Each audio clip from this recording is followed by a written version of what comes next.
Now, the fourth unit what we are going to deal is the gender, religion and caste.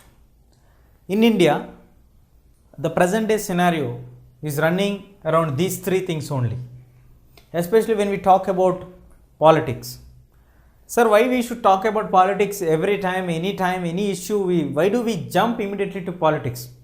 This is the question generally asked by many of my students. So the point is here, any societal division or any division in the society would be ending up with certain particular representation of people either in the Lok Sabha or in the ministry categories.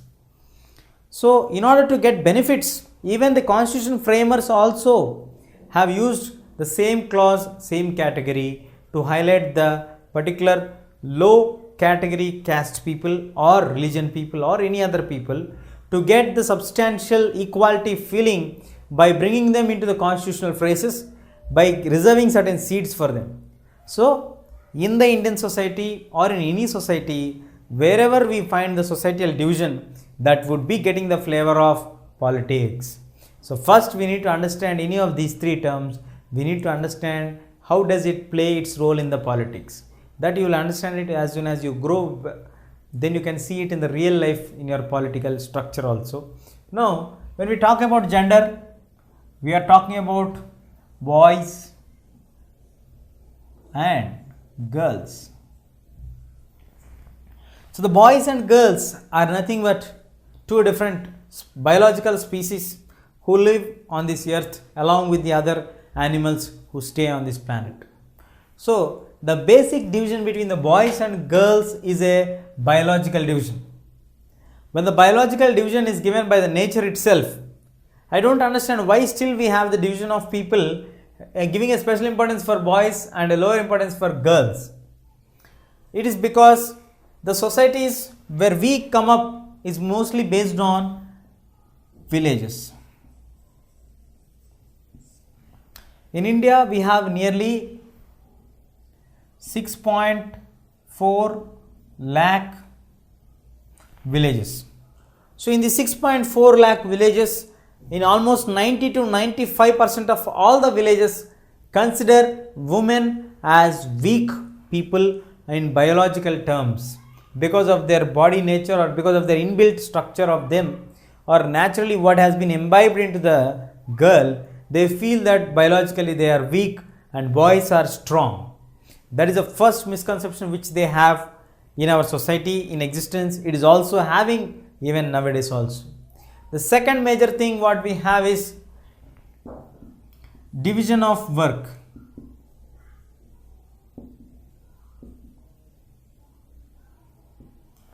The work what the men and women do is being categorized in such a way that more. Now we shall now discuss about the other major problems what women are having generally. As I told you before, the education, if you look at the women's education or the girls' education when compared to boys' education, the percentage was 54% when it comes to the girls, when it is compared to the 76% of the boys. Why these kind of scenarios are happening here? This is an actual real calculation and picture. The scene clearly reveals for us that here the parents are willing to spend more money on the boys' education rather than on the girls' education. And very few girls move on to the higher studies. Very few. So this very few percentage does not accommodate the entire girl community. Here the problem is the unequal feeling.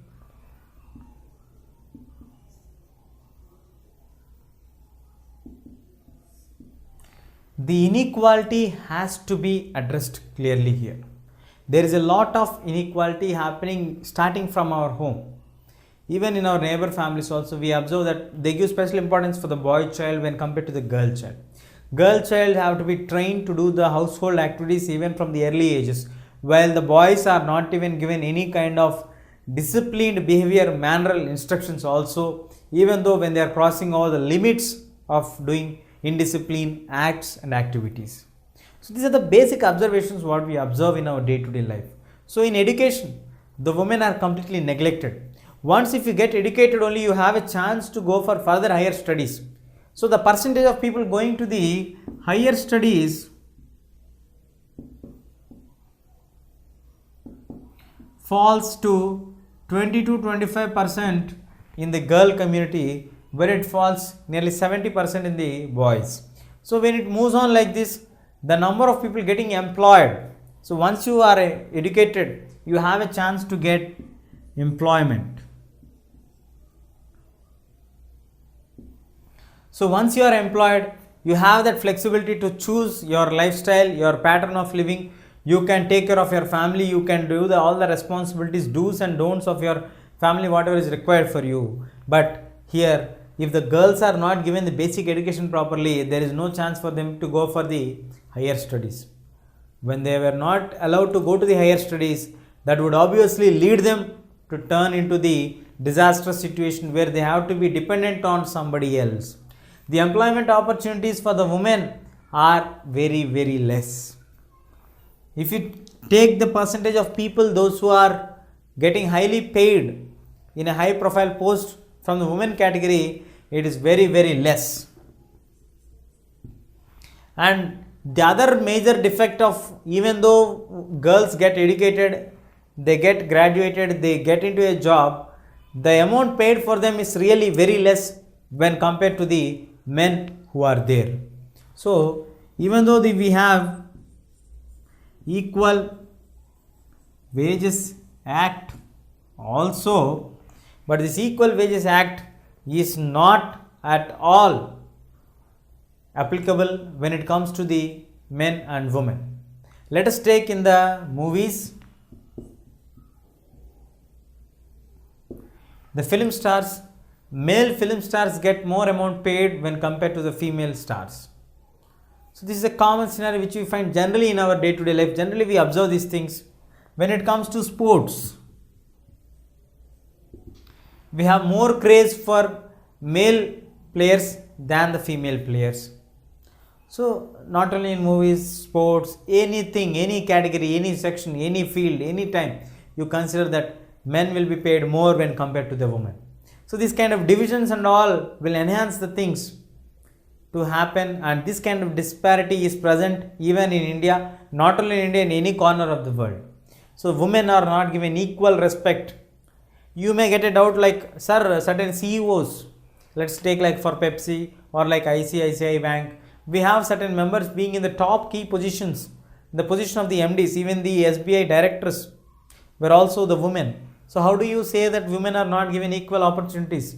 If women are not given equal opportunities, why are these people in that particular positions? Your question is 110% right. The problem is we are not talking about the few people who are well placed, well settled, or well utilized the opportunities to grow themselves to a higher position. But the actual thing what we are discussing now, right now, is that the percentage of population of women being placed in a higher, talented or a profitable post. As you told now, you may have nearly 2000 to 5000 topmost companies in the world. Out of them, maybe 2% of the companies have women as their CEOs. So the percentage of people working as the CEOs of men is very far better than the women. So that is a point which we are going to highlight here. We are trying to understand it clearly here. So that is a point what I want to tell you here is that even though there is an act of equal wages, the women do not get paid equally here. That is a major thing here. And later on, we are now falling into a very alarming state where the sex ratio, what is sex ratio? The number of females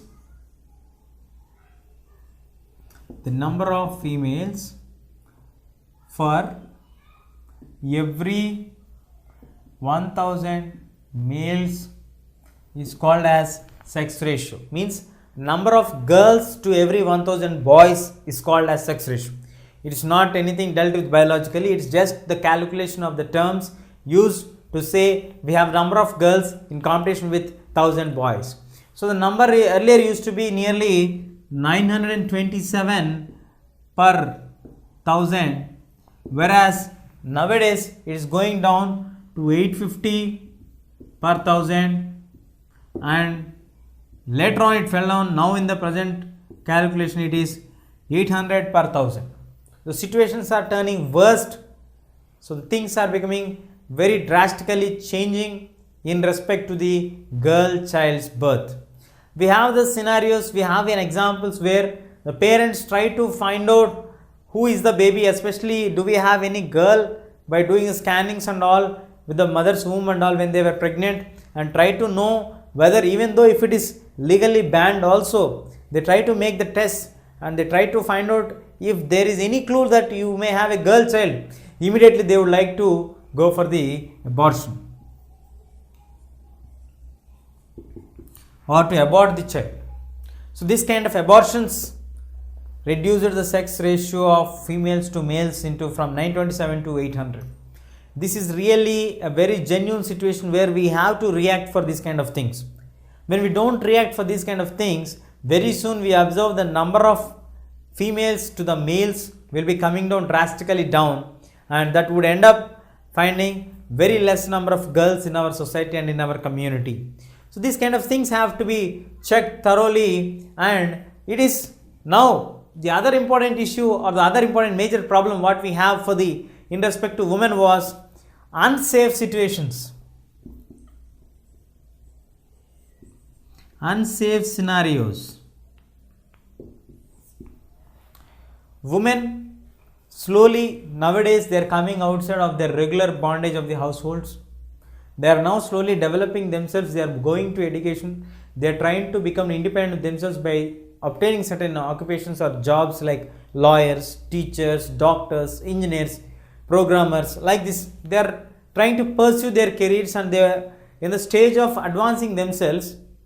Now the situations in the urban areas and in the rural areas are turning unsafe to women. The men started to dominate them not only in the household but also out of the household, in the offices, on the streets. They are met with domestic violence. They are being tortured by their employers. They are being tortured by their team leaders. They are being tortured by various other people, which make them to feel that they are women. They are not capable. They are incompetent. So these kind of all things make us very clear that there is certain kind of discriminancy existing in the society. And violence, when we talk about violence,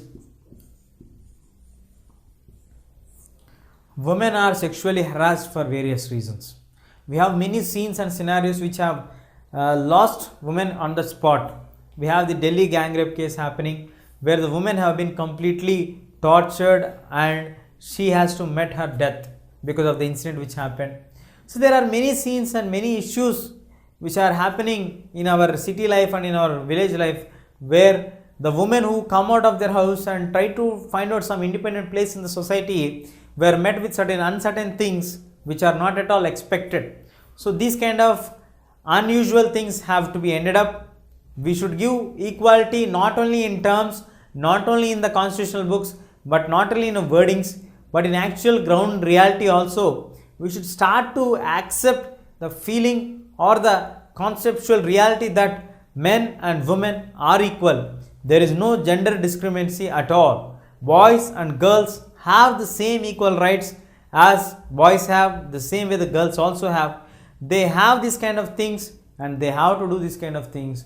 So we have to accept this reality, and now we are living in the modern age where we have the latest advancements of technology, but we don't have change in the mindsets, which is really an appealing situation to all of them to react strongly and firmly and make it clear that boys are equal to girls and girls are equal to boys.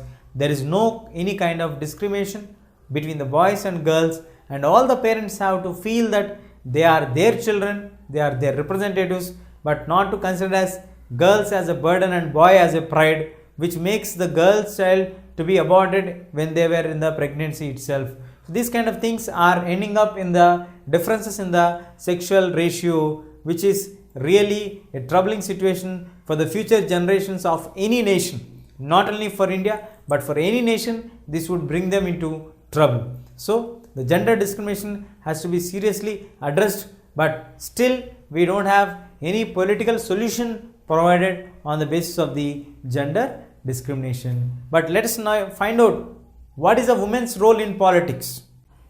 When we discovered that women are having so many problems, so many issues, they are facing the unsafe situations in the urban areas and in the rural areas. To find out a solution for this one, in India, we need them to be getting some political representatives. So, women political representation.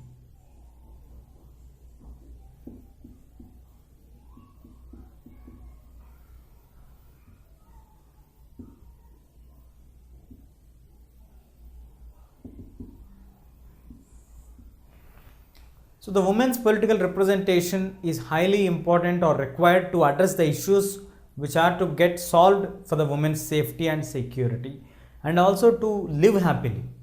So, as we discussed earlier, the movements which are to be initiated to have a proper equality of people in the society needs to be getting their replies or to get their equal rights only by certain movements.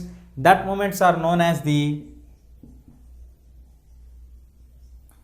feminist movements. If you take the example of French Revolution,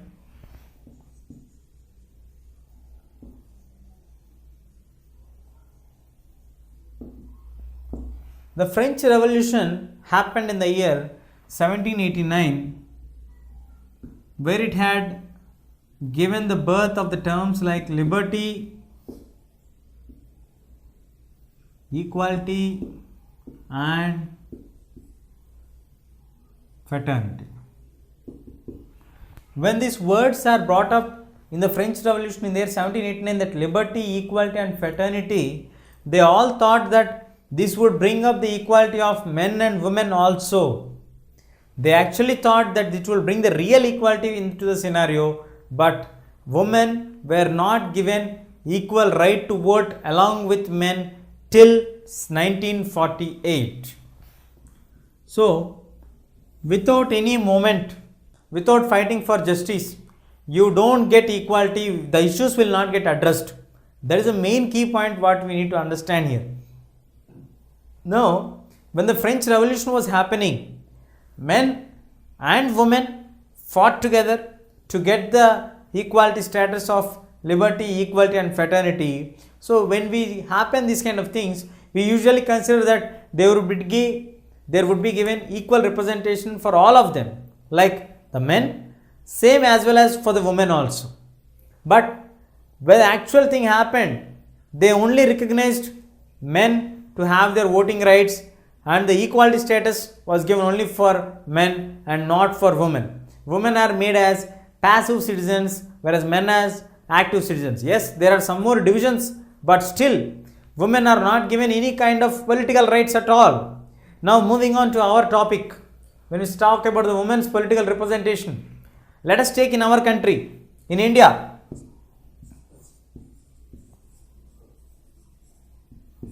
We have the number of representation in the Lok Sabha, the percentage of representation in the Lok Sabha is less than 10%.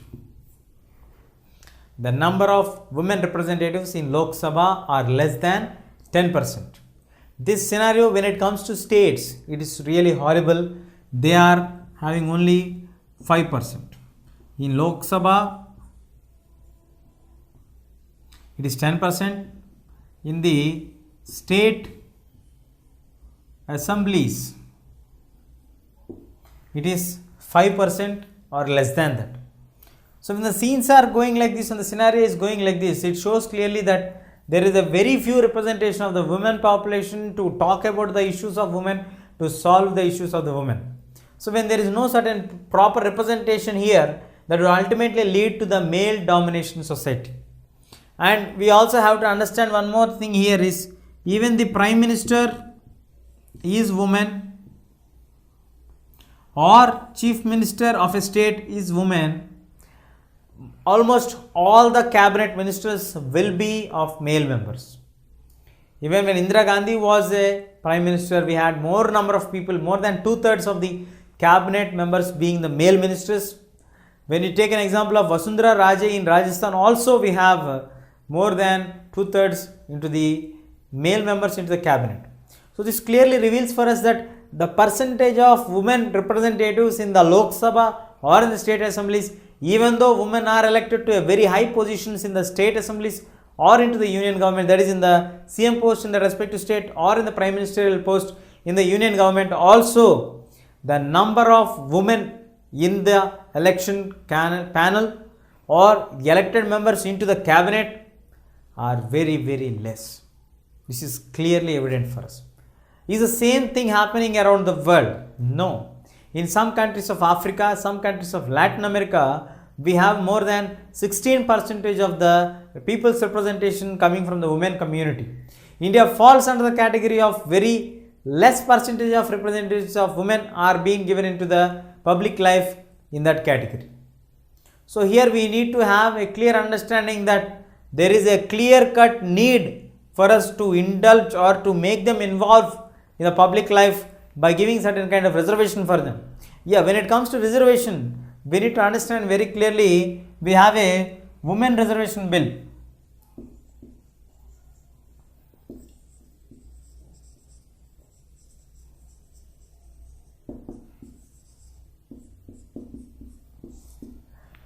The women reservation bill is a bill which is made in order to get women's representation equally in all the houses of parliament, state assemblies, local bodies, panchayat bodies, gram level, at all levels.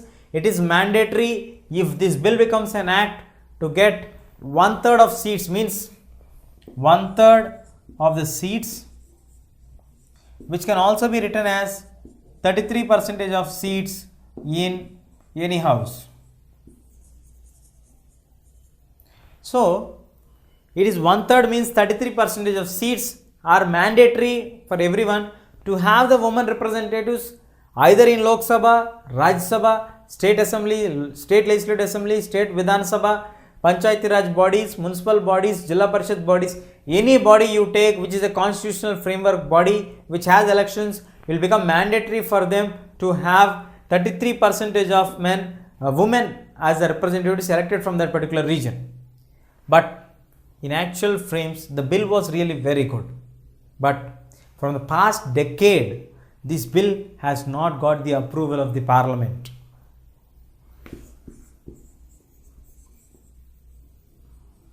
I think you all are aware of that. Parliament means we have the two houses. One is Lok Sabha while the other one is Rajya Sabha. So Lok Sabha, Rajya Sabha. This bill did not get first of all passed in the Lok Sabha only from the past decade, means from the past 10 years. But in actual terms from the past 60 years, the women bill has not been cleared in the parliament. Why? What is the reason for this? Why the bill is not getting passed over the hurdles in Lok Sabha or in Rajya Sabha to get into the parliament, to get the approval and finally to get into drafted into an act? What is binding them not to get into this one? One more answer, clear answer for this is the male dominated society, where this bill have to be approved by more than 2/3 of the male members in the Lok Sabha and in the Rajya Sabha. Then only it can get into the form of an act and then converts all the female members into the people's representatives.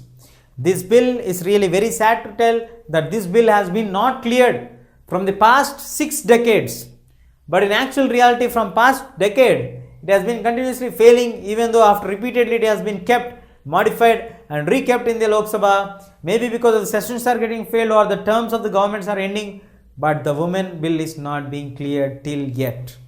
This kind of breakage or this kind of blockage for the development of women is clearly revealing for us the fact that still we are in a unequal society. Still there is a lot to be done to get equality in the society in the true nature. We need many efforts, we need many movements to get equal status for women in all sectors, all wings. So this kind of initiative has to be taken. Many feminist movements have to be initiated to get the equal respect for women, then only we can have a healthy and a prosperous society which would make the states to be healthy, which will ultimately make the nation to be happy and healthy. So this is required for us to have the feeling of equality, not only the feeling of equality which has to be truly practiced by having certain number of representatives, certain kind of specific laws, certain kind of things which are arresting any kind of difficulties which the women are facing. We have already discussed that women or girls, when they are young, they face the discrimination at home. They are not educated well as that of boys. They are trained to do the household works, not to get for their equal education. Once the girls are passing their primary sections, they are not allowed to go to the higher sections. Very few percentage of people go to the higher education. Once they move on to the higher education, they are getting very few chances to move out from their place to study at various other places. Even though they pass on all these tests and get qualified and get a new job, again they are finding difficulties in doing jobs. They are getting troubles as a people of employers, and they are also facing many troubles in the village and in the urban areas, on the streets, domestic violence, physical violence, all these things, sexual abuse, all these things are creating lot of problems and clearly reveals that there is an inequality in the society. And when we talk about the people's representatives, the people's representatives population, when we compare to the other countries in Latin America and in Africa, where they are having more than 16% of them, people's representatives are women, where in India we have less than 8% or less than 5% of people in certain assemblies, and in some places we don't even find women representative at all in the assembly. This kind of panic situations are really bothering us, and it's an alarming situation for us to react very fast. Even in the entire local setup from the panchayat level to the parliament level, if you take all together, also we don't have crossing the population of 10 lakh women representatives in various wings. So really it is a very important thing which needs to get the gender equality, then only our country can be prosperous. So now we shall discuss in the chapter 4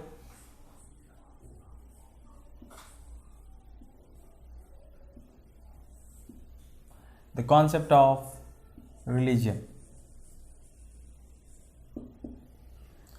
What is a religion? As we all know that people in India or in the world follow different religions. So the basic division of gender division, what we know is like male or female, is universally accepted. But in the same way, apart from the basic division, we have the division of religious division also in a larger scale. Why we discuss about religion in a larger scale? Because in a country, if they have a population which is following a particular religion, obviously it would lead to the people to think that governments or the higher authorities would try to do favor for the people those who are following a particular major religion. So here the intention of the lesson is, how is the religion considered in politics?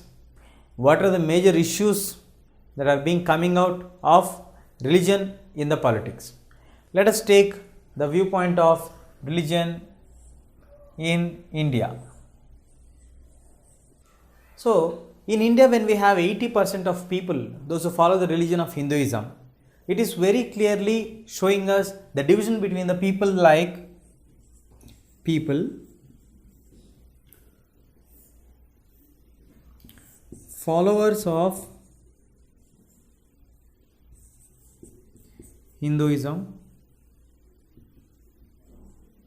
and when it is 80%, it is very clear that the rest 20% fall under the category of non-Hindu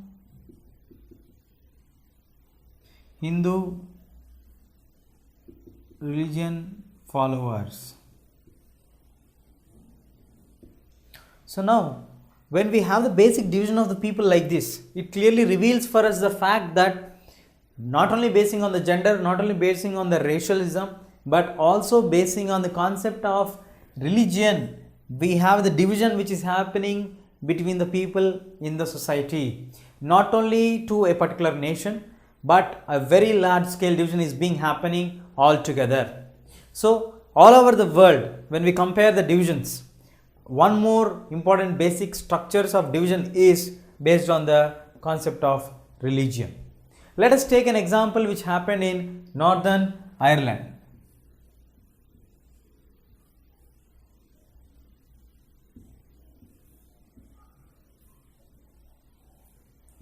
In Northern Ireland, almost all follow the same religion of Christianity.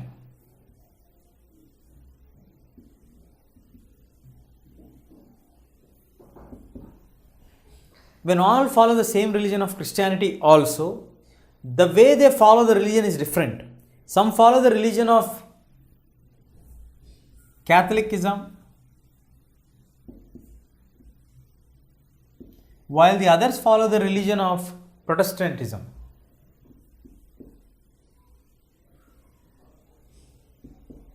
So, the division is not only based on the religion what they follow, but also on the way they look at the religion. For example, let us take the religion of Hinduism, where they have the issue of division between the Hindus and the non-Hindus, while at the same time in the Northern Ireland where they follow the same religion, but they have the issue of Catholicism and the Protestants. So basing on the issue, how they are divided, how it is going on is the way they approach towards it. Even Mahatma Gandhi also expressed his views on the religion. He clearly told that the religion cannot be separated from politics. So, as per the views of Gandhiji,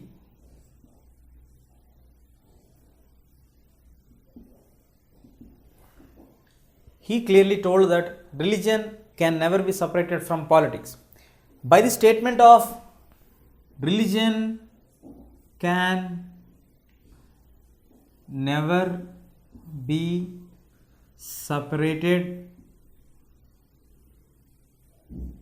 from politics,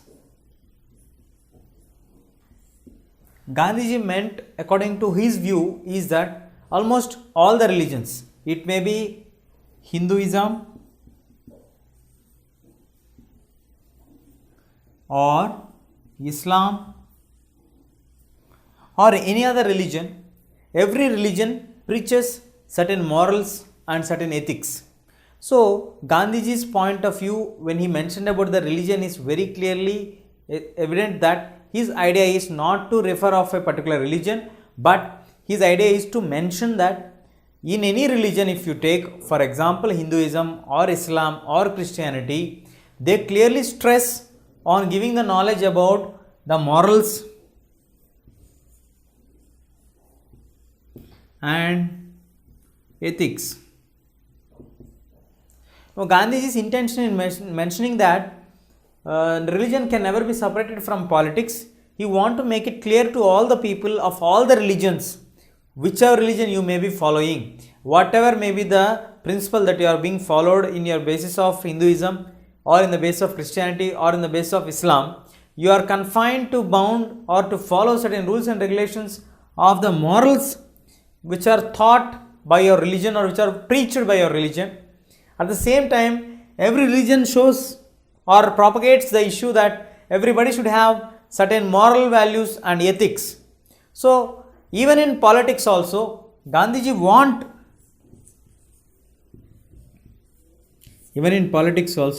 want all of us, whatever religion you may be following, you may be following Hinduism or you may be following Christianity, you may be following Islam. You may not even following any religion also. Let us take the human concern and try to acknowledge it with the moral values which are taught by a particular religion or by the human approach tendencies. So his intention here in mentioning that religion can never be separated from politics is he is making it very clear for all of us that whatever religion you are following, whatever principle of God you are worshipping, but you have to be in your consciousness that always there are certain morals and certain ethics which have to be followed in politics. This is the point which he want to make it very clear when he uses the statements like politics or religion are interrelated with each other. They can never be separated. They should not be separated actually. So in this way, all have to be addressed very clearly. Many people misunderstand the words of Mahatma Gandhiji when he uses the word like religion and politics are interlinked.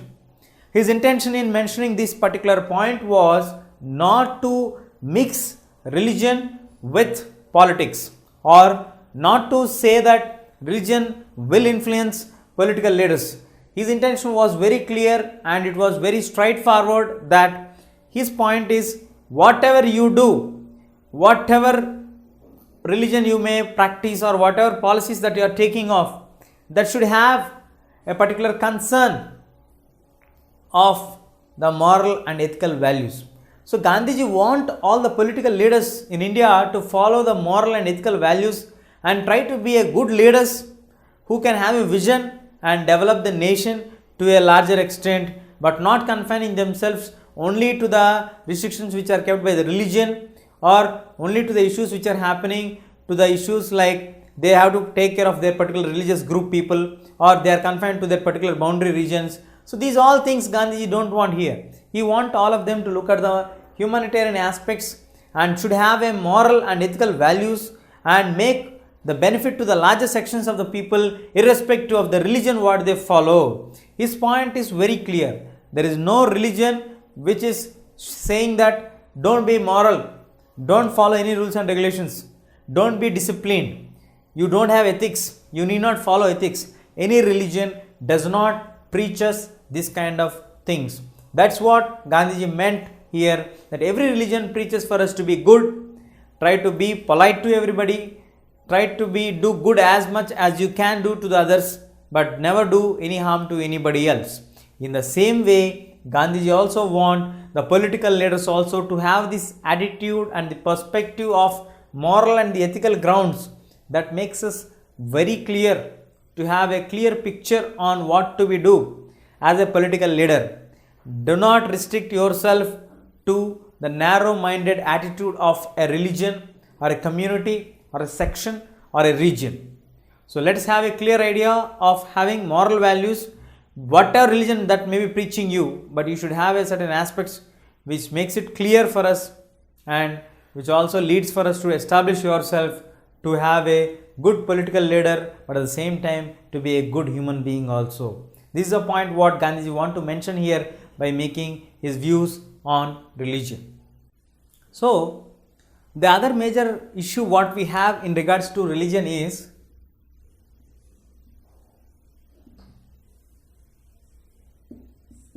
as per the reports which are mentioned by the Human Rights Commission.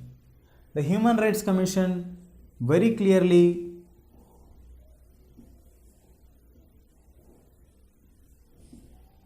mentions that most of the victims in the sense those who have suffered anything, those who have faced any kind of problems because of certain things. So those victims are from the religious minority group.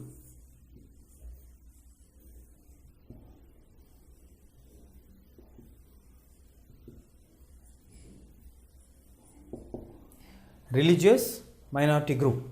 So this religious minority group people are actually the people those who are facing the problems from the religious majority group people.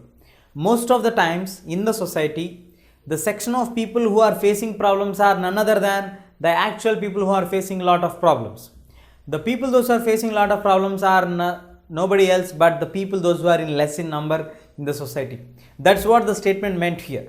So any kind of atrocities, any kind of issues are coming up against the minority group, then the minority group is mostly the religious minority group.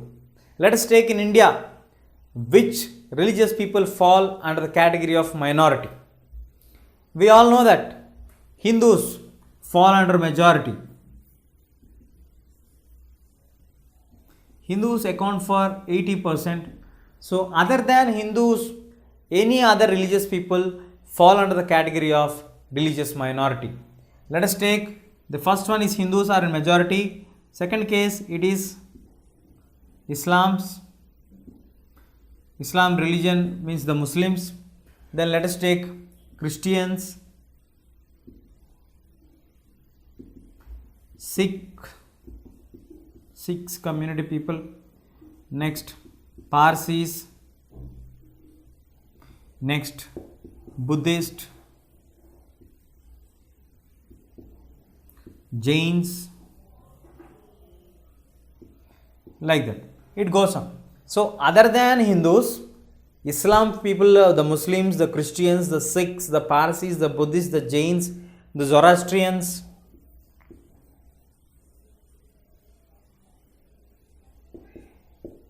all these people are coming under the category of minority, especially when we talk about the religious minority people. Then the Human Rights Commission, after observing for many years and after checking out all the records which are available on the basis of the cases are being registered of the atrocities or victims or being punished for some reason or being targeted for a particular reason, whatever it may be the reason. So Human Rights Commission in its report clearly mentioned that most of the people who face troubles are the religious minority group. That is, they are falling under the category of either Muslims, Christians, Sikh, Parsis, Buddhists, Jains and Zoroastrians. So this makes us a clear difference for the people to know like what actually is happening here in India. But these minority sections of people are also, the religious minority section people are also requesting the governments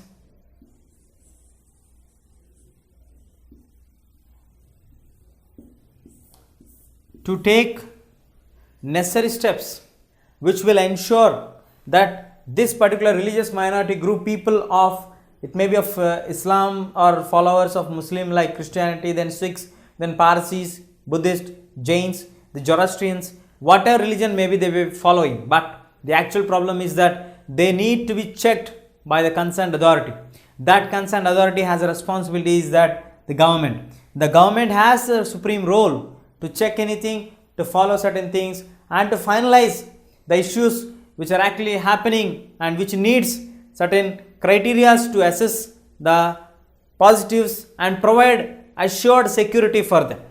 If the security is not provided for the section of people like religious minority group, obviously it would lead to a great disaster in the nation's development.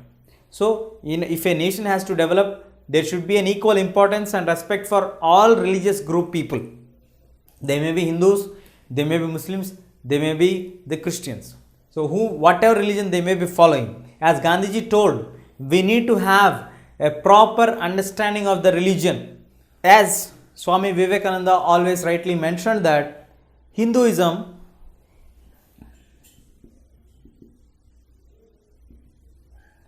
is not a religion,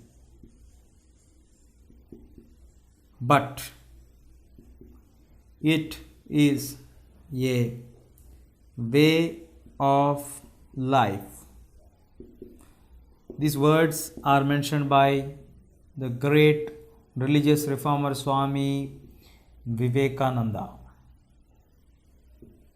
So when we discuss about the issue of government providing security for the religious minority people, he also appealed to all the Hindu followers, like Hinduism is not a religion where you are binding yourself saying that we are the Hindu followers, we follow the religion of Hinduism and we are bound to have the superior dominance that in India we have majority of people those who follow the religion of Hinduism. But in actual terms, according to Swami Vivekananda, who studied the philosophy of all the Vedas and who has the knowledge of all the Vedic atmosphere and everything, who has spent his life preaching the religion of Hinduism and try to correct whatever the ancient superstitious beliefs are there in regards to the religion of Hinduism, who also attended the World Meet of Religions held at Chicago in 1893, clearly mentioned that Hinduism is not a religion. Hinduism is a way of life.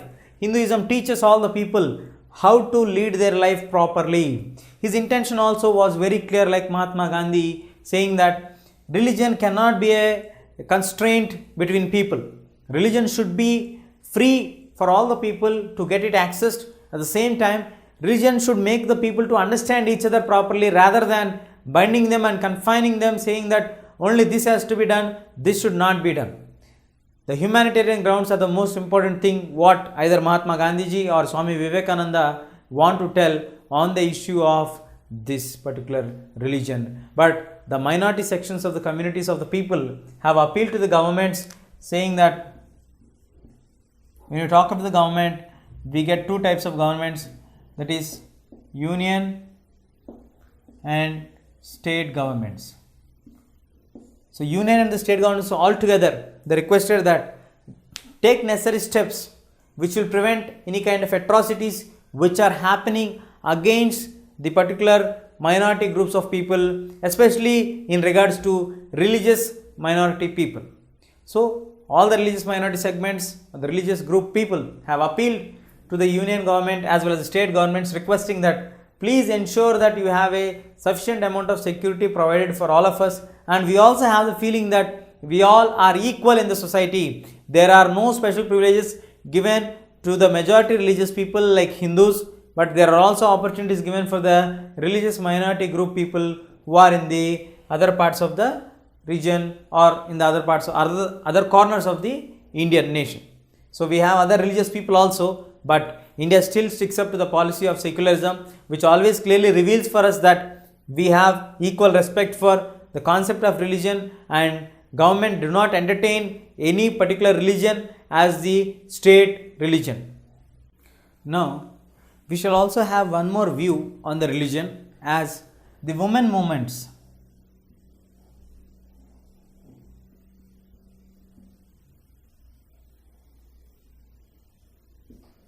When I talk about the women movements, generally let us analyze the situations of women in India. In India, India has been a dominant father role in a family. So if a family system is taken, we have the patriarchal family system.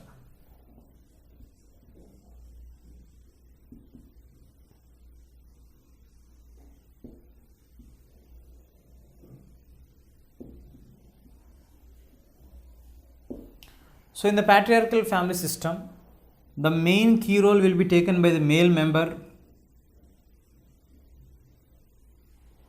or let us use the better word like fathers. Fathers play a key role in making any decision. He will be the head of the family. He will be taking the initiative for anything, whatever happens for him. He takes the entire whole and soul responsibility and runs the families. So in a country like India, where from past 2000 years also, even in the ancient period or in the modern period, Indian families are completely dominated by the fathers or by the patriarchal system. So when the patriarchal system is happening in a very deep context and it is being followed from generations to generations. So now the women movements make it very clear that let us have equitable position on the choices of men and women. Why only the fathers have a dominant role in a family? Why not the mothers? Why not the women have a dominant role in the families? That is one major concern which they have raised. And when it comes to the religious point of view, they made it very clear that women movements made it very clear, saying that all political parties, all religions, let us take Hinduism. In Hinduism, there is a clear-cut division of segregation between men and women, or like father and mother, where the extraordinary importance is given to the father or the male member in the society. And according to the situations or the Hindu laws, we have special importance for male members when compared to the women members, even during the time of the marriage or after the marriage, or in the case of the divorce or after the divorce issues. So it happens like that in the Hinduism. And at the same time, when we talk about religion of Islam, when we talk about the religion of Islam, the Islam religion people also have the discriminatory laws in favor to men and against to women. So again, not only in Hinduism, in Islam also we don't have the equality here. And let us take the other religions of Christianity.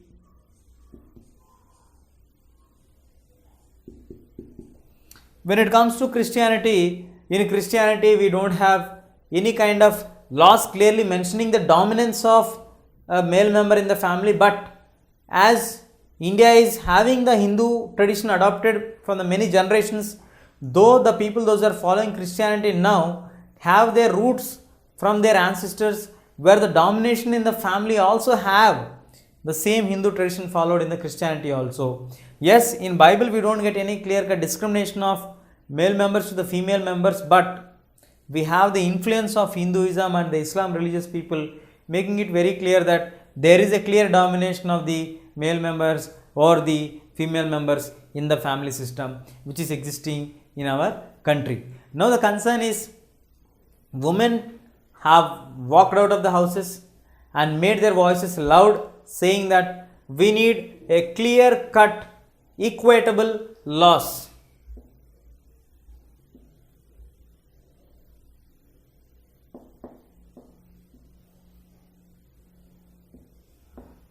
These equitable laws are the key laws which are important, whether irrespective of whatever religion may be. It may be Hinduism, it may be Christianity, it may be the religion of Islam, but all the followers of these religions are clearly stating there is a discrimination between men and women. So please make certain laws by the concerned government or the authorities, making it that men and women are equal in the role of a family. At the same time, they share the equal responsibilities, and equal mutual respect also should be given to men and women. So this point was mentioned by all women irrespective of their religion. They want all the religious books to be remodified or the religious laws to be remodified, making it very clear that yes, we need to have equitable laws, which is from the government's point of view, make certain laws which provide us the opportunity of having the status of equality by bringing the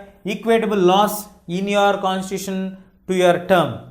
Now, from these 3 point of views, we can understand that Gandhiji expressed the view that religion cannot be separated from politics, because the morals and the ethics which are taught in the religious context can be adopted and followed in the context of politics. And when it comes to politics, we need to be followed or bound to be followed certain rules and regulations and certain moral values, so that you can do benefit for the larger section of people in the society, because you are the leader of a section of people, or you are going to head a particular community of people. And the same point, when we discussed about the other issues like how is the religious majority dominant in the religious minority group, the religious minority segment people have made an appeal very clearly that we need to have certain laws or certain rules which make it very clear that the government do not support any particular majority section of people in the community. The community people are to be very clear on their ideas, saying that yes, we need to have certain things at place, and that will make us very clear that we are also have the same equal role in our development of the society by having the non-majority people also having the confidence that yes, we are also part of the same society. So this brings the variation for us. They want certain mutual respect and understanding between the majority group and the minority group made by through laws.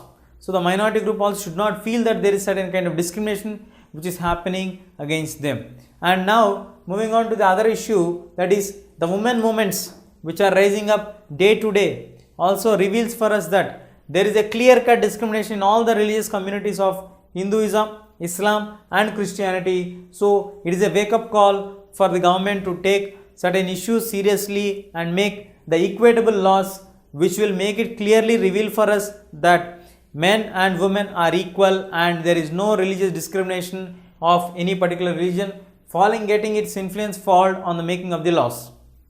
Now, religion and politics perhaps go hand in hand, and if the political leaders are able to manage and control the atrocities which are happening on the name of the religion and the discrimination which is happening on the name of the religion, then it would be better for them, and it would not be wrong until the political leaders are able to manage it very effectively, the influence of the religion which is happening against them.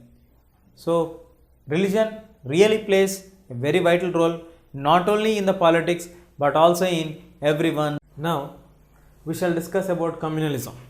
As we have discussed about the religion, the role of religion in politics. Now when we refer to the word called communalism, it refers to a particular section of people.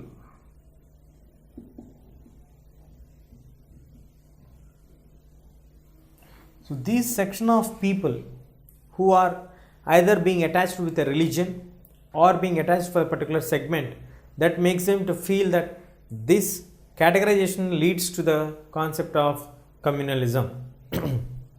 Most of the times in politics we have getting added the concept of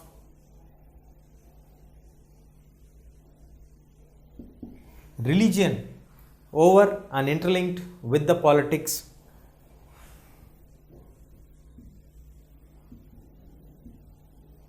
So religion and politics are hand in hand, must be followed. This is the view expressed by Mahatma Gandhiji.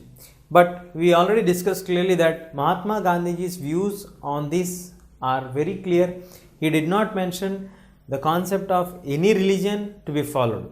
He generally made a statement concluding that all religions will have guidelines towards the moral values and the ethical values which has to be followed also in politics.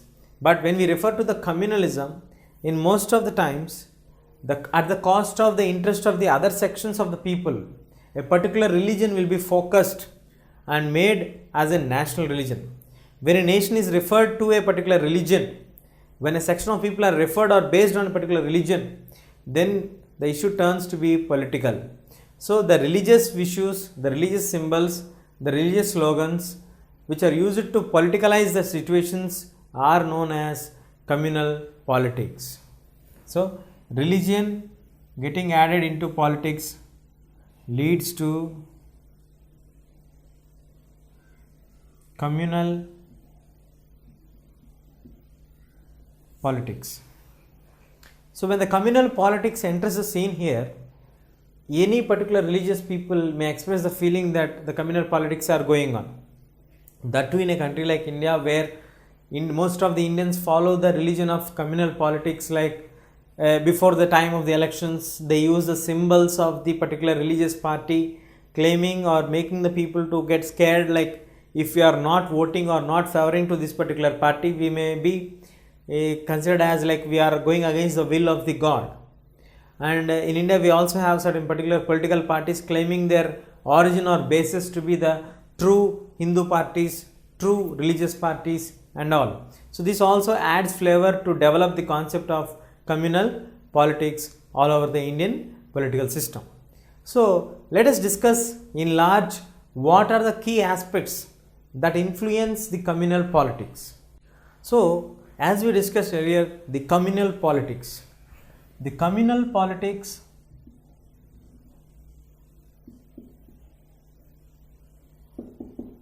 let us now try to understand how is the communal politics being established. The base for the communal politics is religion. So when the religion gets added to the politics within the community, this turns to be communal politics.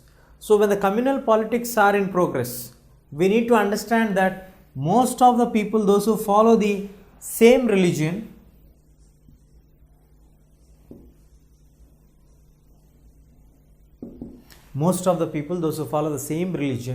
will have to follow certain same categories of set of rules. So when they are following the same set of rules, they all will be considered as one community people.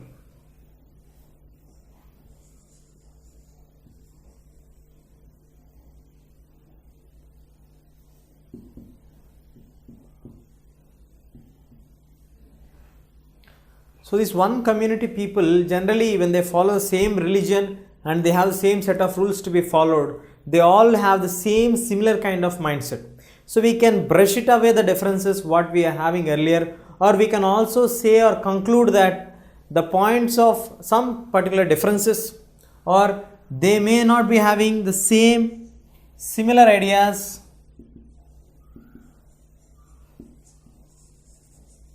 When I talk about the same religion, they may be having a similar thought process, similar ideas. But it is not true always that the same religious people or same community people will have same thoughts. The same religious people may also have certain differences on certain issues. When the issues, basing on the way people react to it, basing on the way they take it, also varies from one situation to the other situation, but most of the times we have the common binding issues which they have the similar attitudes to address them. And now when we discuss about the different religions, we also have an opinion that if a particular people who follow a particular religion are in the one community group, we also consider that let us take different religions. The different religions people will obviously lead to different communities. Different religions people obviously will be leading to different communities. As per the analysis what we have developed now, communal politics develops with the introduction of the religion in the concept into the community.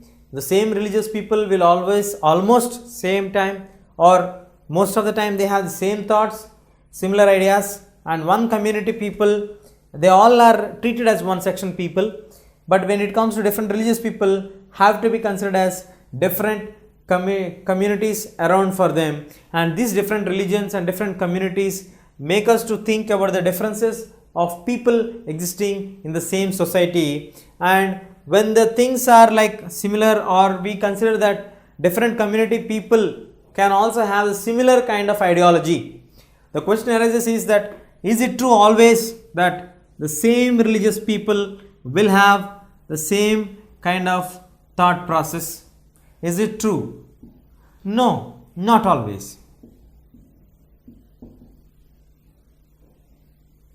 So even if you are following the same religion, you may be different on different thoughts on the different issues.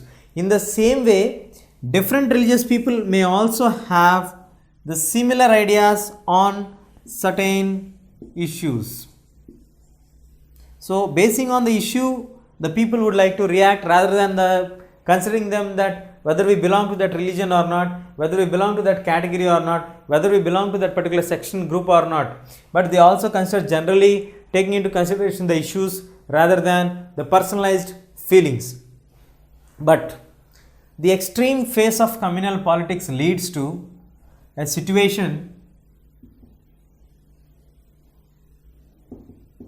where it gives us a picture that different religious people cannot live in a one nation.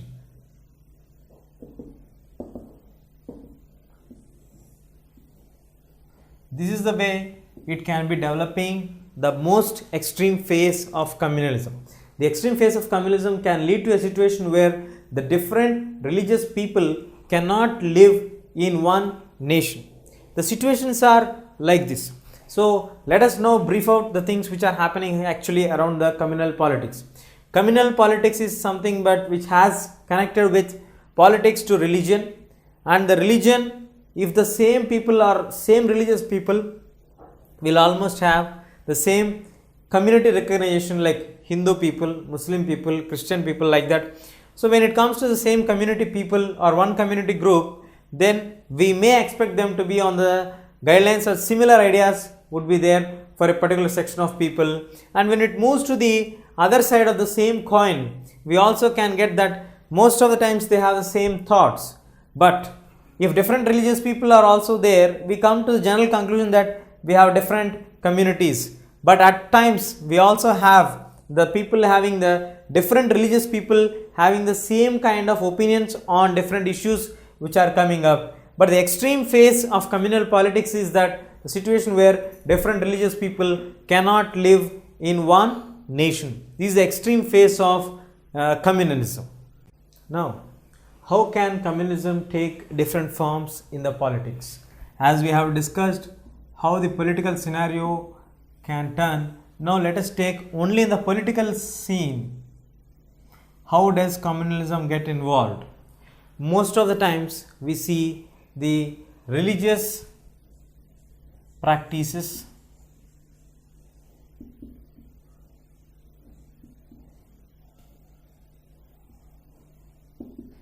and prejudices. So the people are connected with the first connect of religion, that is religious practices and religious prejudices. When we discuss about the religious practice and religious prejudices, we are connecting the concept here that most of the times they have the idea of following the same kind of customs, same kind of traditions, because they follow the same set of rules and regulations which are connected to their particular religion. And when we talk about the second major incident, that is one religion, when one religion is in majority, let us take in India. So when the one religion is in majority, automatically it turns towards dominance or takeover or the other religion. So when one religious group people are in majority, obviously they would have a chance to take over the other religions. This would lead to the takeover of the minority religious group. So the minority religious group people are actually facing problem when the majority people would try to encash them or would like to force certain decisions or would like to get some kind of recognition from the minority group, because the majority will always have a mob following for them. And we also can see that when the majority of people are present of a particular section or particular religious group people, that would lead or attract the political leaders to make it as a political mobilization.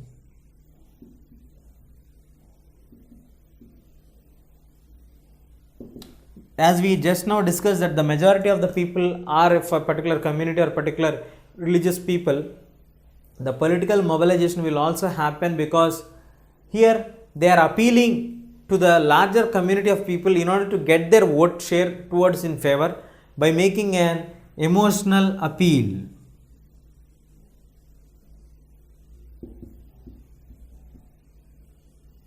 By making an emotional appeal using the religious symbols, using the religious gods names, and all these things makes the people, force them to get attracted towards their religion, and it will also be binding them in their consciousness that they need to have certain prescribed rules and regulations, or they need to follow the party because this party represents our particular religious group.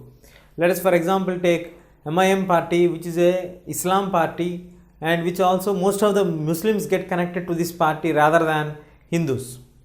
In this way, we also can give an example of political mobilization. And when we discuss about the communal violence,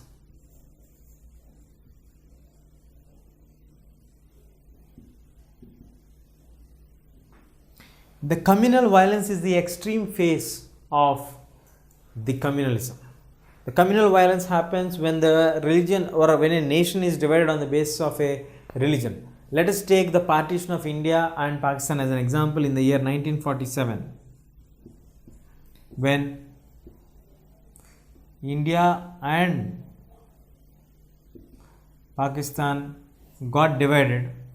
There was a severe outbreak of the communal violence at the border areas where Hindus and Muslims were in conflict with each other.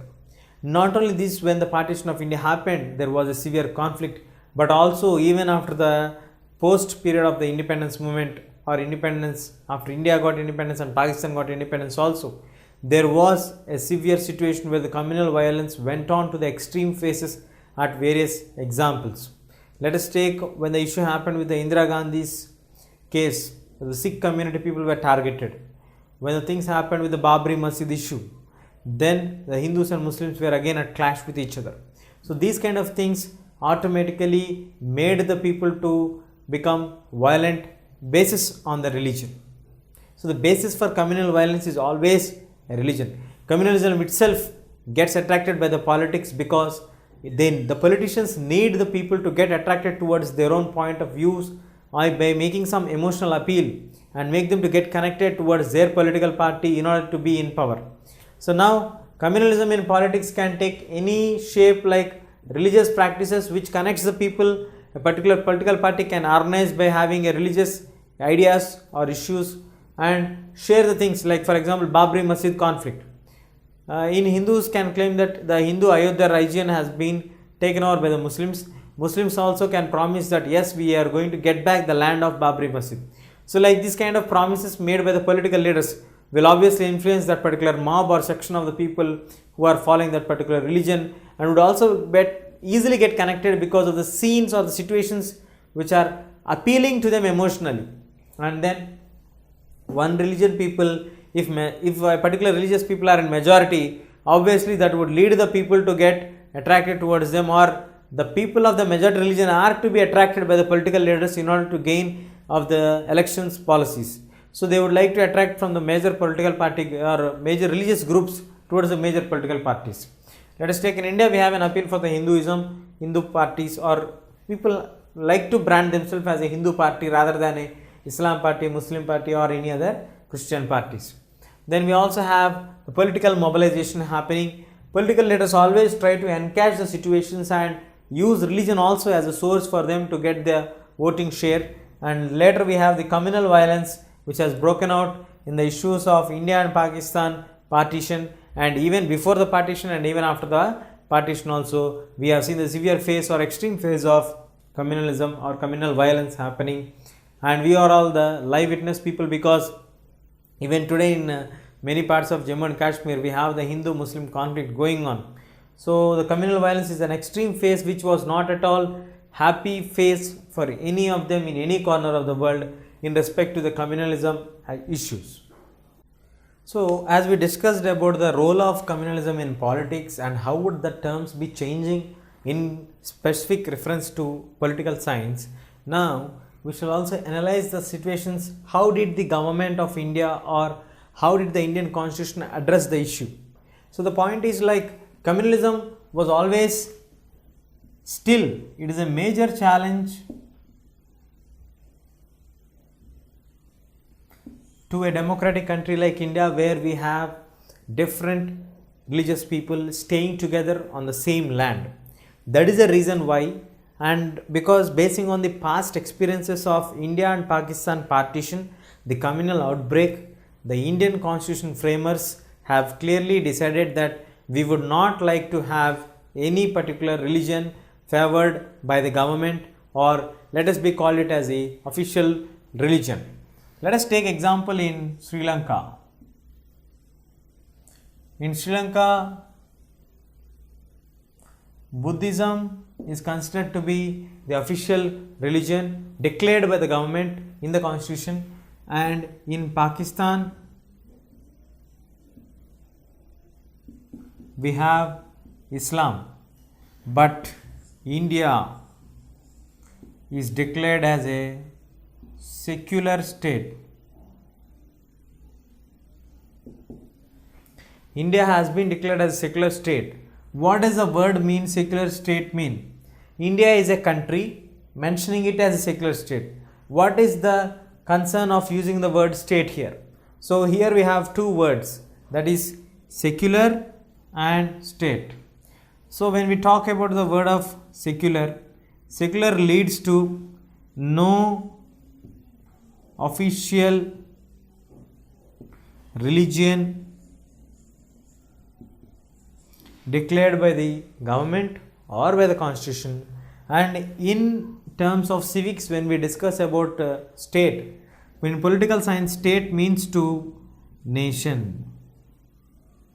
State refers to the word called nation, which means like no official religion in this nation.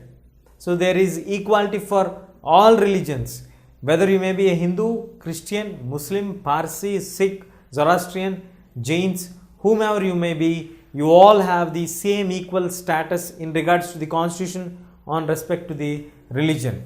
And in this way, India also propagates the concept of freedom to all the people to practice any religion, and also to have an idea that whatever they would like to propagate without pressurizing anybody, they can propagate it individually or as a community. Altogether, they have the freedom to practice any religion, to propagate any religion, and also to profess any religion of their liking, willing, or consent. And would also have the situation which is open and clear to the all the people according to the institution that we have freedom to follow any religion. For example, if you are born and brought up in a particular religion and you would like or you are interested in changing your religion, it is your completely your personal affair to change your religion, and the state do not have anything to do with this. So the freedom is also given to exchange your religion or to move on to any particular religion which you would like to do, rather than binding yourself to follow a particular religion. So in this way, not only this, and Constitution also ensures that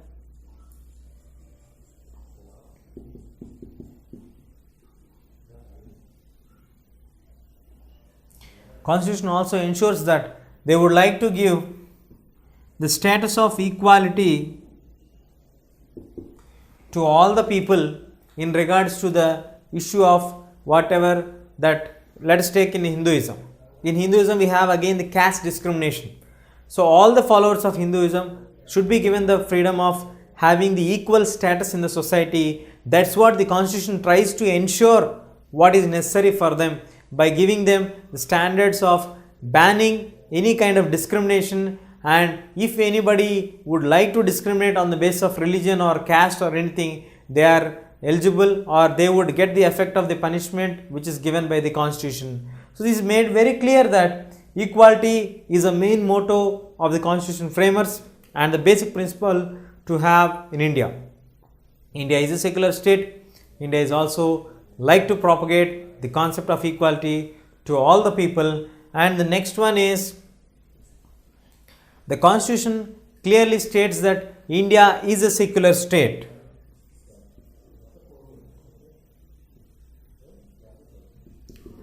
But only mentioning in the Constitution does not make it clear that there would not be any communal violence in India. So communalism has to be combated severely.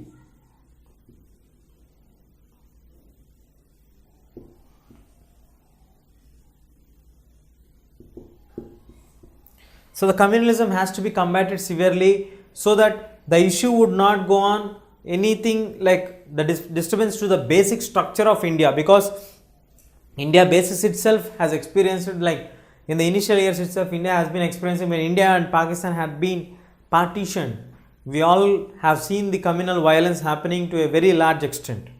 So India itself, as soon as it got independence, decided that this kind of communal violence should not be in further future nearby.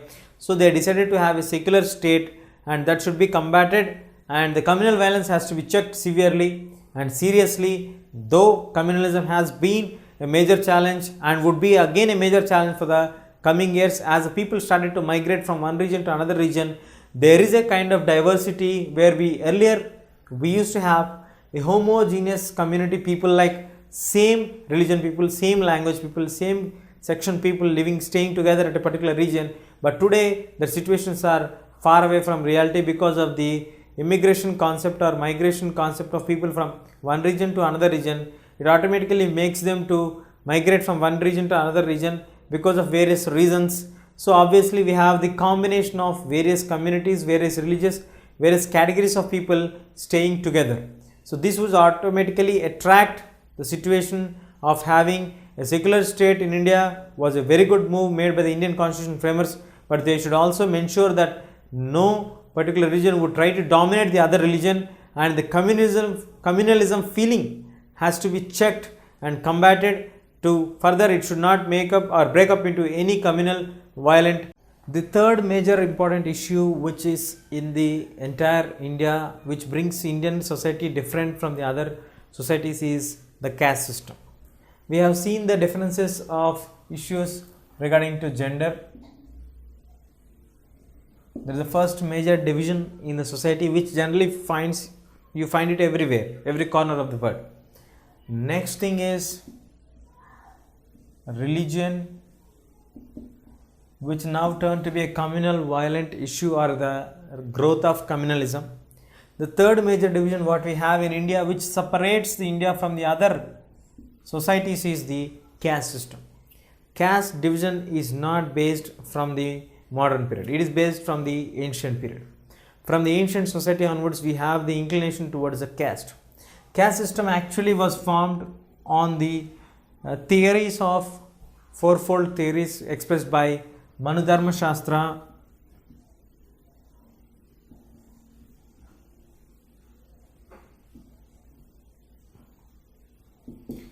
written by Manu in 1st century AD, which clearly brings the differentiation of there was a fourfold caste system. Caste system which is based on the occupations they do. If you do the prayers to the people, to the gods, duties to the gods, to the deities and all these things, Purohits, these people are called as Purohits. If you do or fight for war for the cause of the society, you are known as a Kshatriya. When you do agriculture or business, it is called as Vaishyas. And the last category who does not do all these things come under the category of Sudras.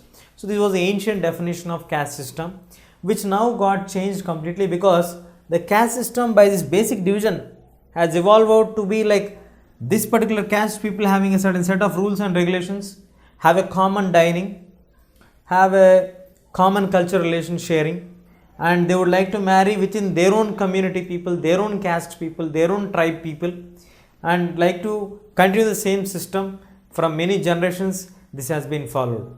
The same with the case of the Kshatriyas, they would like to have the marital bonds between their own caste people, which also tries to continue the same relation further, having certain set of rules which are applicable to that particular caste or tribe people, which they used to continue for the next generations. But now, because of the rapid growth of the modernization in the aspects of like urbanization, as we all know, urbanization means the growth of the number of cities. In cities, we have the people, those who migrated from the villages and settled in cities. So it's not only from one particular village the people have migrated here. People from various other villages have migrated to this region. Not only from our state, from various other states they have migrated. So this urbanization concept has initially brought the people from various corners to a particular place, maybe in search of job or maybe in search of some other thing. But urbanization has led to the modern development of the cities, towns into larger cities. Then we have the growth of the education concept, where the basic structure of the caste system has been questioned. Why is this caste system done like this? What is the basis to have a caste system? Why should we have the caste system basing on the occupation you do? Because most of the traditional occupations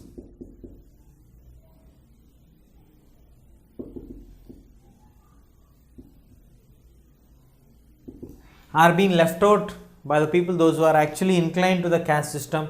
And then we have the people moving towards the new occupations. So because of the new occupations what they have, the old traditional occupations based on the caste system were been eliminated and the new occupations have been stepped in. This initially brought to the development of a larger outer look and change in the mindset of the people towards the scene of the caste system.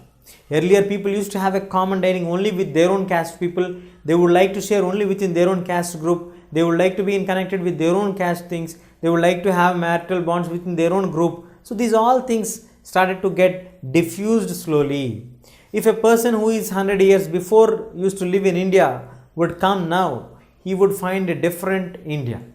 Initially there was a complete restriction on having talk to each other, sharing with each other, discussing with each other and all these things. But as the time passed on, we got the new developments stepping up and further changes coming in seriously. And now we also have the major changes coming up, like when the new education system has come, the urbanization policy has come, traditional occupations have been left out by the people, and new occupations were being taken up by the people, which also gave boost by the caste system. The caste system has been severely questioned and condemned by the constitution literally, because there is no concept of discrimination against anybody on any issue, because caste system has been completely banned. And according to the article 17,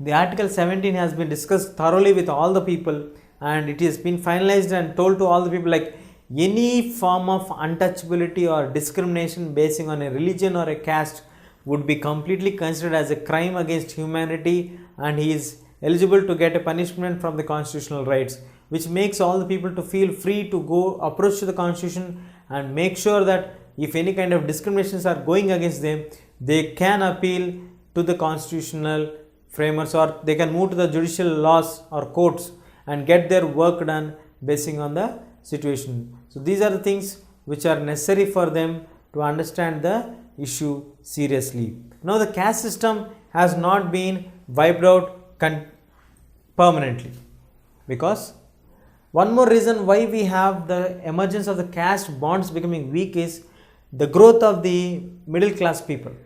The middle class people were started to grow up to a larger scale because of the improvement in the new jobs and the economic status of them. So the economic status of those people started to be made them to become little bit free from the economic terms, like financially they were independent. They started to follow their own rules. They need not bind themselves to the higher caste people or the lower caste people. So the growth of the middle class people has also changed the face of the society, and the migration of the people from one region to another region because of urbanization also has changed the outlook of the cities.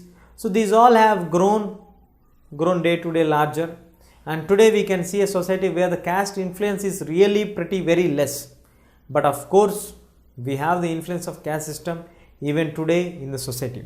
Now let us try to understand how is the caste system playing its role in politics. But still today we have connection of caste system towards the economic status of the people. That's for clear. But let us now try to find out how is caste system getting connected to politics.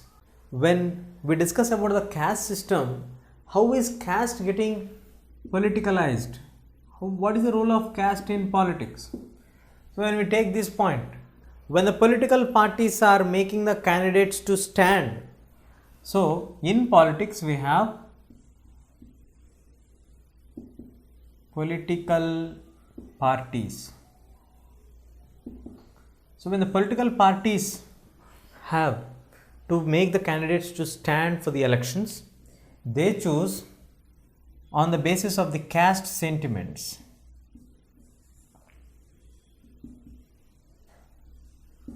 So when they decided that this particular caste people are in majority in that particular constituency of a parliament segment, then they would like to give preference for the candidates who are from that particular caste.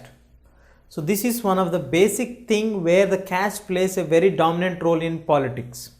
So the caste sentiments are being encashed by the political parties in order to get gains from that particular caste community people. But if you look at the segment, no parliamentary segment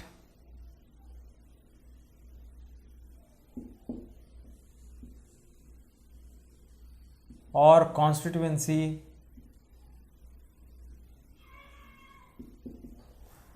have a particular caste people only dominating the entire scene in the entire India. Out of the 543 parliamentary constituencies, no constituency is having a clearly mentioning that this particular caste people only can get voting for you. So from this point it is very clear that no one caste sentiments or one party sentiments or one religion sentiments can encash you to become a parliamentarian. So you need to get at least 2 castes or 3 castes support for you in order to win in the elections. And in case if you feel that this particular candidate has won the elections by getting the caste sentiments, obviously we would get a doubt that why the ruling party members MPs and sitting MLAs would lose the elections. The sitting MLAs and the sitting MPs, why would they lose the elections if they are already proven that they have the opinion or the majority of the support of a particular caste group people? The issue is that in most of the times, yes, the political parties would like to give preference for the people, those who have inclination towards a particular caste, and depending on the majority of the people, those who are there in that particular caste, they would like to take the opinion from them and try to put the candidate to appeal to the caste sentiments of the people, to encash them and to win in the elections. But it is not always right. Why means? No parliamentary segment would have the majority of the people coming from the same segment, and in the same way no ruling party MLA or MP would lose the elections if the situations are like that. But often in India we find that the same ruling party candidate would lose the elections and would happen to have many other things on a sequence. So like this it will be happening in a continuous chain. So only the caste system would not be the major issue. Yes, we have a word called vote bank politics.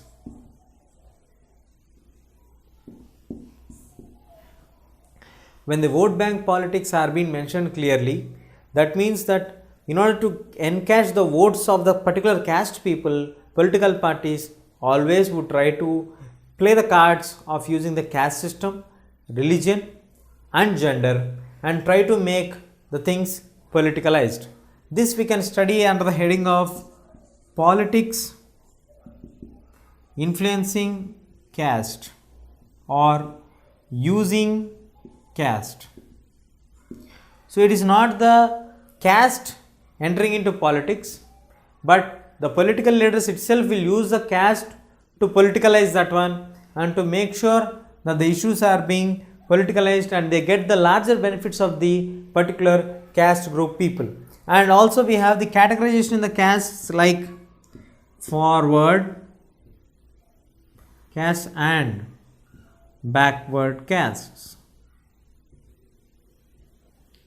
So the forward caste people and the backward caste people, this division, and we also have the division according to the constitution like the scheduled caste people, scheduled tribe people.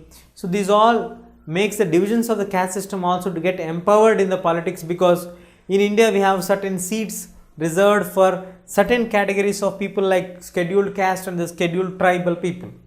So this also reveals for that constitutionally also they need to get certain support, because in order to end the discrimination basing on the caste, that particular caste people have to be brought into light and provide certain kind of benefits for them in order to make their particular caste people to economically grow well, equal to the backward caste and the forward caste people whom so called forward and backward castes are there. So because of this kind of steps taken by the constitutional authorities during the initial framing status of the constitution, this has made the people of Dalits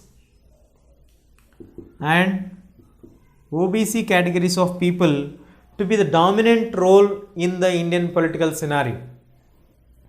You need to have the support of more than 2 or 3 caste people, but the major share you get from the adding of the Dalit votes or the OBC votes, which will bring a change in the political structure or the change in the government structure, because the governments change for every term and the ruling parties will often lose the elections basing on the split of the votes of the SCs and the STs and as well as the OBC categories of the people. But there are also views that always focusing on the caste system is not right. Because of too much focus on the caste system, gender discrimination, religious issues. So gender, religion and caste issues will seriously make the concerns towards the basic requirements of the problems to be undermined, like poverty, terrorism, and all these things for the towards leading towards the lack of development.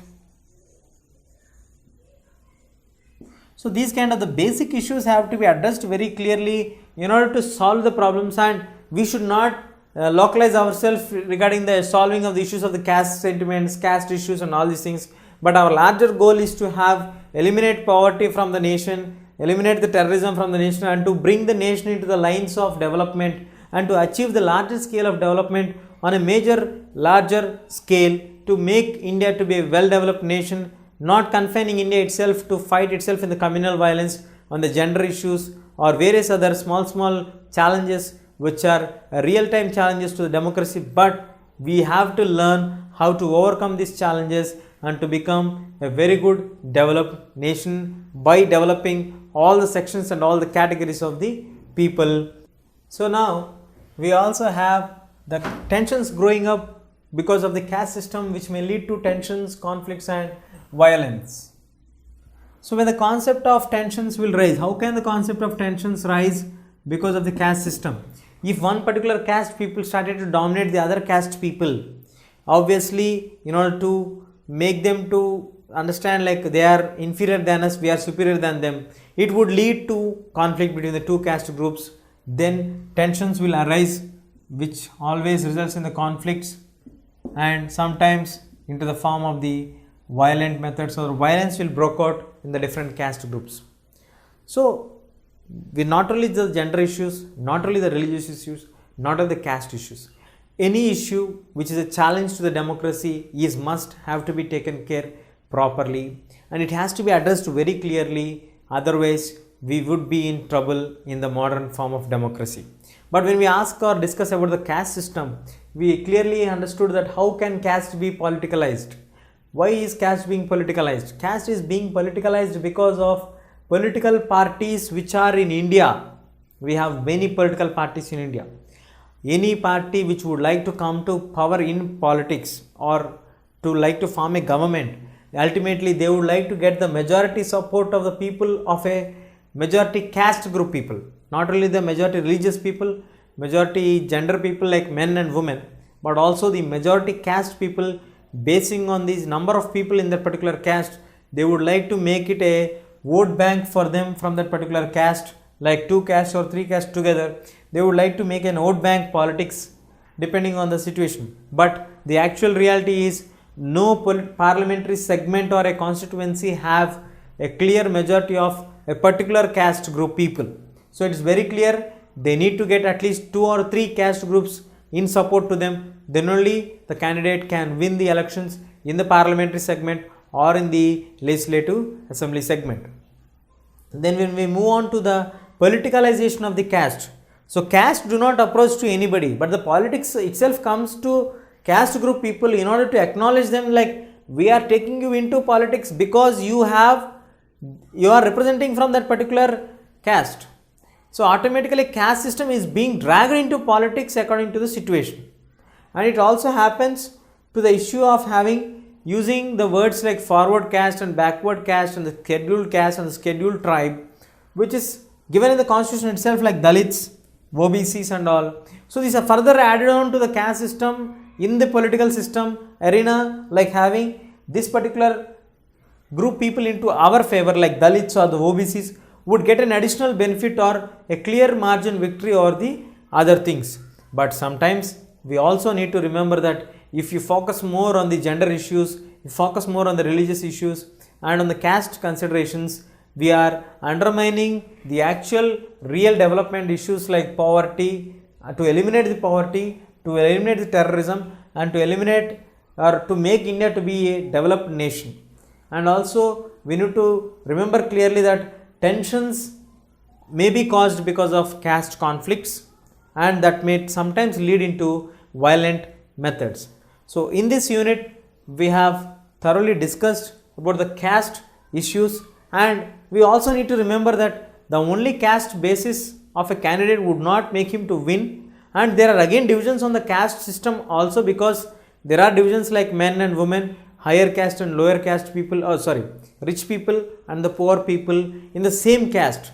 So it doesn't clearly reveals us that the only that particular caste influence would help him to win the elections, but sometimes it may be adding on to the candidate basing on his candidature.